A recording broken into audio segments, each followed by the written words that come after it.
Elementary School is located in an urban district in the northeast region of the United States. Key Elementary is located in a district that has continually been cited for over-identification of special education students. Currently, 30% of the district students are identified special education. Another concern is the over-identification of minority students. 33% of the minority population receives special education servicing. As a school leader, I've been directed by the district superintendent to implement a model for determining special education eligibility in order to correct the over-identification problem and to curb future referrals to special education. The first stakeholder within this case is the superintendent. The superintendent is highly concerned with the identification rates of special education students throughout the district and Key Elementary School.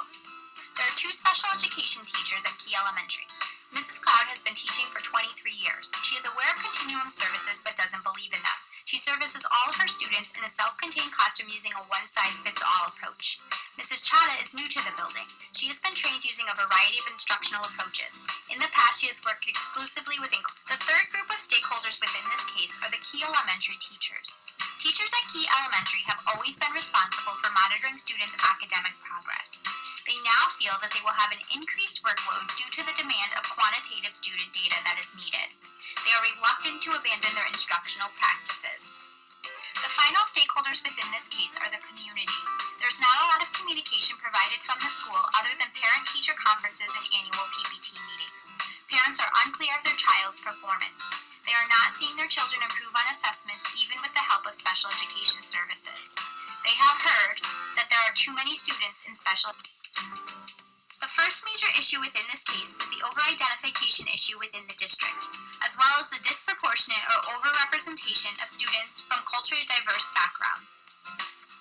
Gelheiser states that over-identification is the identification of students who do not meet the state or federal eligibility requirements. Issue number 2 is that the majority of special education students at Key Elementary School are being taught in a self-contained environment. This goes against the principles of IDEA 2004, in which students should be taught in the least restrictive environment. They should spend as much time as possible with peers who do not receive. Issue number 3 relates to the deep culture within the school. Teachers fear the change and are reluctant to change their current instructional practices. They are hesitant about the increased workload and documentation processes. Issue number 4 relates to the lack of parent communication about their child's performance. Also, parents aren't seeing any improvement on students' assessments, even with the support of special education. The first recommendation would be to look at the district's past and present eligibility requirements, focusing specifically on times of increased referrals and years with spikes in eligibility.